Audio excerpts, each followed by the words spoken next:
बेटा हम लोग जो टॉपिक कर रहे हैं आज वो कर रहे हैं एसिड एंड बेसिस। हमने कहा हम चार अलग अलग तरीकों से एसिड बेस की डेफिनेशन करेंगे। सबसे पहला मेथड क्या है? Classical concept. सबसे पहला मेथड क्या है बेटा? Classical concept. दूसरा मेथड है अरेनियस कंसेप्ट। दूसरा मेथड क्या है बेटा? Arrhenius concept. तीसरा मेथड क्या है? Bronsted Lowry concept. और चौथा मेथड क्या है? Lewis concept. तो इन चार मेथड से हम लोग एसिड और बेस की डेफिनेशन कर रहे हैं। ट्रिवियल मेथड से मैंने कल भी करवाई थी आपको एसिड और बेस की डेफिनेशन। एसिड कैसे होते हैं? सौर होते हैं और इनका जो टच होता है वो बर्निंग टच होता है। एग्जांपल इसका क्या है? Citric acid. एग्जांपल इसका क्या है बेटा? Citric acid. जो क्लासिकल बेस है उनका जो टेस्ट है वो कैसा है? बिटर टेस्ट है। और टच कैसा है बेटा? सोपी टच है। और इसका एग्जांपल है बिटर गोर्ड यानी कि करेला। तो जितने भी कड़वे फूड आइटम्स हैं सभी में बेसिस प्रेजेंट है।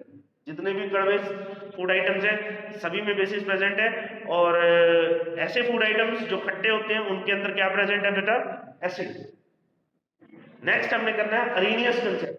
अरेनियस भी डिफाइन करते हैं एसिड और बेस को। तो according to Arrhenius, an acid is a chemical which release proton in water। जो प्रोटॉन को रिलीज करे, H पॉजिटिव को रिलीज करे वाटर के अंदर, वो क्या है? Arrhenius acid. Example HCl। Example HCl। HCl ने क्या रिलीज करा? H पॉजिटिव यानी कि प्रोटॉन रिलीज रिलीज करा है ना वाटर के अंदर। तो ये क्या है? Arrhenius acid. क्या है बेटा? ये अरेनियस एसिड। सिमिलरली बेस ऐसे केमिकल्स हैं जो कि हाइड्रोक्सिल आयन रिलीज करते हैं यानी कि OH नेगेटिव रिलीज करते हैं। जो कि हाइड्रोक्सिल आयन रिलीज करते हैं यानी कि OH नेगेटिव रिलीज करते हैं एक्वस मीडियम में। Example sodium hydroxide. Example sodium hydroxide. ये वाटर में डिसॉल्व होकर Na पॉजिटिव और OH नेगेटिव रिलीज करता है। OH नेगेटिव का मतलब क्या है? हाइड्रोक्सिल आयन रिलीज करता है। इसलिए क्या है बेटा?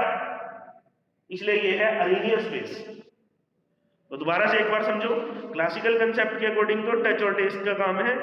According to Arrhenius concept acid क्या है? जो प्रोटॉन रिलीज करे। और बेस क्या है? जो हाइड्रोक्सिल आयन रिलीज करे। प्रोटॉन क्या होता है? H positive ion. और हाइड्रोक्सिल आयन क्या होते हैं बेटा? OH negative ion. तो बेटा ये हमने बेटा हम लोगों ने अरेनियस कंसेप्ट करा। अरेनियस कंसेप्ट क्या है? जिसमें एसिड जो है H पॉजिटिव देता है और बेस क्या करता है? OH नेगेटिव देता है। तो लिमिटेशन है कुछ अरेनियस कंसेप्ट की। पहली लिमिटेशन है कुछ मॉलिक्यूल्स ऐसे हैं जिनके एसिडिक नेचर या बेसिक नेचर के बारे में अरेनियस कंसेप्ट में कुछ नहीं लिखा। फॉर एग्जांपल CO2 और NH3। CO2 एसिडिक है और NH3 बेसिक है, लेकिन अरेनियस कंसेप्ट इस चीज के बारे में नहीं बता सकता कि कैसे CO2 एसिडिक है और कैसे NH3 जो है वो बेसिक है। दूसरी बात क्या है कि एसिड जो है H पॉजिटिव रिलीज करता है अकॉर्डिंग टू अरेनियस कंसेप्ट, लेकिन ये H पॉजिटिव मिलता ही नहीं है एक्वस मीडियम। ये किस फॉर्म में मिलता है? प्रोटोनेटेड वाटर के फॉर्म में। ये किस फॉर्म में मिलता है बेटा? प्रोटोनेटेड वाटर की फॉर्म में। तो इसके बारे में भी कोई जिक्र नहीं किया अरेनियस कंसेप्ट के अंदर। खैर जो भी लिमिटेशन हो, लेकिन कुछ अचीवमेंट भी है। अचीवमेंट क्या है? It tells us about the strength of acid. इससे हमें स्ट्रेंथ का पता चलता है। सपोज करो दो एसिड है A और B। हमारे पास क्या है बेटा? दो एसिड है, एसिड A और एसिड B। तो जो डिग्री ऑफ आयनाइजेशन है किसी भी एसिड का वो डायरेक्टली प्रोपोर्शनल किसके होगा? Square root of ionization constant या equilibrium constant for acid. Square root of equilibrium constant of acid. ये चीज जो है वो बताती है स्ट्रेंथ ऑफ एसिड के बारे में। ये चीज क्या बताती है? स्ट्रेंथ ऑफ एसिड के बारे में। ये जो आयनाइजेशन कांस्टेंट है या इक्विलिब्रियम कांस्टेंट होता है K अल्फा, ये डायरेक्टली प्रोपोर्शनल होता है प्रोडक्ट की कंसंट्रेशन डिवाइडेड बाय रिएक्टेंट की कंसंट्रेशन।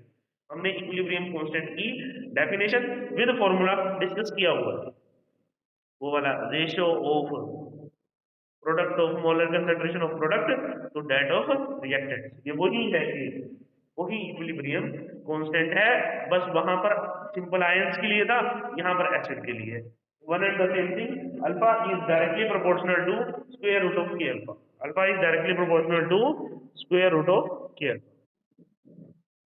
ब्रोंस्टेड लोवरी कंसेप्ट कर रहे हैं हम बेटा। ब्रोंस्टेड लोवरी के अकॉर्डिंग एसिड वो है जो प्रोटॉन रिलीज करता है और बेस वो है जो प्रोटॉन एक्सेप्ट करता है। इस रिएक्शन के अंदर NH3+H2O के अंदर NH4 पॉजिटिव और OH नेगेटिव बनता है। तो यहाँ पर प्रोटॉन का ट्रांसफर कहाँ से कहाँ हो रहा है? वाटर से लेके अमोनिया तक। वाटर प्रोटॉन दे रहा है और अमोनिया प्रोटॉन ले रहा है, इसलिए वाटर क्या हो गया? एसिड, और अमोनिया क्या हो गया बेटा? बेस। अमोनिया क्या हो गया? बेस। ऊपर वाली रिएक्शन जिसमें HCl वाटर के साथ रिएक्ट कर रहा है उसमें प्रोटॉन का ट्रांसफर HCl से वाटर की तरफ हो रहा है। तो HCl क्या बन गया? एसिड, और वाटर क्या बन गया? बेस। वाटर क्या बन गया बेटा? बेस। इन दोनों रिएक्शन में एसिड कभी वाटर, इन दोनों रिएक्शन में कभी वाटर एसिड की तरह बिहेव कर रहा है, कभी बेस की तरह बिहेव कर रहा है। कभी वाटर एसिड की तरह बिहेव कर रहा है इस वाली रिएक्शन में, और कभी वाटर बेस की तरह रिएक्ट कर रहा है। इसलिए हम वाटर को क्या कहते हैं? Amphoteric species. क्या कहते हैं बेटा? Amphoteric species. क्या होते हैं amphoteric species? Amphoteric species are chemicals. Amphoteric species are chemicals which behave as acid as well as base. Which behave as acid as well as base. Example water. Example